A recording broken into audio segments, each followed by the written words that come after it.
দেখব ডায়োড কি করে মেজার করা হয়। আমার একটা ডিজিটাল মাল্টিমিটার নতুন নিয়ে এসেছি, এবার এটাতে মেজার করে দেখছি ডায়োড কীভাবে মেজার করা হয়। অনেকে ডায়োড মেজার করতে পারে না, এইবার অনেকে ভুল জানে বা ভুলভাবে মেজার করে, সেক্ষেত্রে আমরা দেখছি ডায়োড কি করে মেজার করা যায়। এইবার দেখি ডায়োডটা, এই যে একটা ডায়োড আছে, এই ডায়োডটা হচ্ছে 5408। এটা সাধারণত রেকটিফায়ার ডায়োড, সাধারণত এটা বেশি অ্যাম্পিয়ারের হয়ে থাকে, এর জন্য ডায়োডটা মোটা বা কিছু হয়ে থাকে।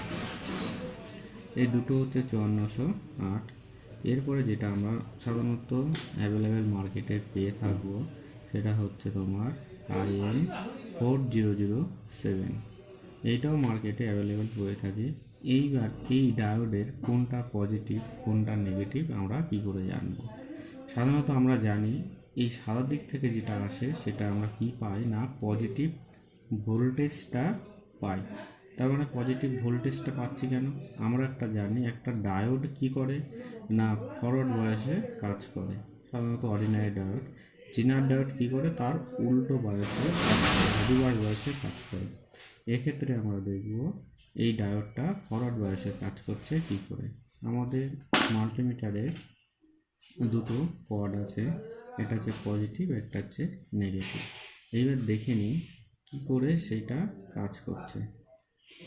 মিটারটাকে আমি কী করবো, আস্তে আস্তে ঘুরিয়ে আমি এইখানে দেখো চারটে কন্ডিশন আছে: ওহমস, কন্টিনিউটি, ক্যাপাসিটার, ডায়োড। আমি সিলেকশন করে এখানে চেঞ্জ করে নিলাম, ডায়োড মোডে আছে। এবার আমরা কি জানি, দরকার হলে এই নবগুলো আমরা খুলে নেব। দেখি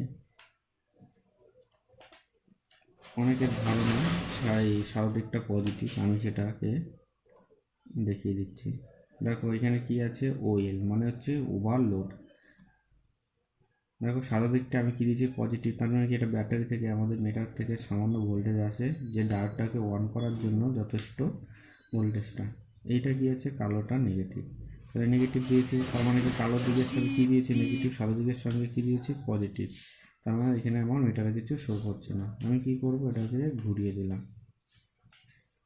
দেখো আর কি হচ্ছে 0.789 এরকম কিছু শো করছে। তার মানে কী করছে, এইটা আমার মিটার থেকে পজিটিভ সোর্স বেরোচ্ছে, এটা হচ্ছে নেগেটিভ। তার মানে কি আমার এই ডায়োডটা পরের বয়সে কাজ করছে। তার মানে কালো দিকটা হচ্ছে আমার পজিটিভ আর সাদা দিকটা হচ্ছে নেগেটিভ। এই কারণে আমার কী হচ্ছে, এখান থেকে ভোল্টেজটা দিচ্ছি তখন হচ্ছে ফরওয়ার্ড বয়স, সেই কারণে ভোল্টেজটা আমরা পাচ্ছি। এইবার বড় একটা ডায়োড নিয়ে দেখি। এই ডায়োডটা দেখো, এই কালো দিকটা আমি কি দিয়েছি, মাল্টিমিটারে পজিটিভটা দিয়েছি, সাদা দিকটা কী দিয়েছি না, আমি কালো দিকটা দিয়েছি। এটা দেখো 0.390। আমি যদি এটাকে ঘুরিয়ে লাগাই তাহলে সেক্ষেত্রে আমার কিছুই শো করবে না। এই ক্ষেত্রে যদি শো করতো বা কোনো ডায়োড যদি শো করে বা দুদিকেই শো করে থাকে, সেক্ষেত্রে বোঝা যাবে যে আমার ডায়োডটি খারাপ আছে বা ডায়োডটি শর্ট আছে। এইবার এইটা আছে জিনারের মতন দেখতে, এই ডায়োডটা, এটা জিনার ডায়োড নয়।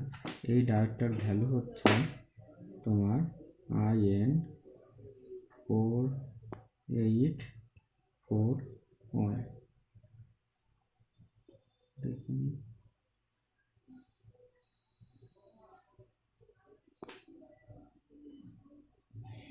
সরি, এটা জিনারই আছে। এটা 9 ভোল্টের 9.1 ভোল্টের জিনার ডায়োড। ঠিক আছে, জিনার ডায়োডটা আমরা মেজার করে নিচ্ছি। কালো দিকটাকে কী দিচ্ছি, আমি দিয়ে শো করছি, কিছু শো করছে না। আমি এটাও একটা ফরওয়ার্ড বায়াসে কাজ করছে। যাই হোক, আমি পজিটিভে পজিটিভ, নেগেটিভে নেগেটিভ দেওয়ার পরে আমার ডায়োডটা কাজ করছে। অতএব এটা হচ্ছে আমার জিনার ডায়োড। জিনার ডায়োডটা এইভাবে মেজার করা হয়। যদি কোনো কারণে দুদিকেই আমার শো করে, সেক্ষেত্রে আমার কিছু উঠবে না। এইবার আমরা দেখি ডায়োডে মোডটাকে ঘুরিয়ে এসিতে রাখলাম। এসি আমরা কী করবো, এক্ষেত্রে আমার এই মাল্টিমিটার দিয়ে এসি চেক করা যায়, এখানে এইটাতে ডিসি চেক করা যায়, এইখানে আছে ক্যাপাসিটার, এইখানে আছে তোমার ডায়োড, ওহম, কোয়ান্টিটি, হার্জ, এইখানে তোমার অ্যাম্পিয়ার, এসি এবং ডিসি, এখানে হচ্ছে মিলি অ্যাম্পিয়ার এসি এবং ডিসি। এটা সাধারণত এই মিটারটাও ভালো, অন্তত কাজ যদি কাজ করে থাকো একটা অন্তত দামি মিটার নিয়ে থাকো। মার্কেটে তোমরা এই ধরনের মিটার অ্যাভেলেবেল পেয়ে থাকবে। সেক্ষেত্রে কি হচ্ছে, এই মিটারগুলো সচরাচর বেশি দিন টেকসই করে না, খারাপ হয়। অতএব তোমরা যদি কেনো একটা দামি মিটারই কেনো, ঠিক আছে? দামি মিটার করলে সব কাজে সুবিধা হয়।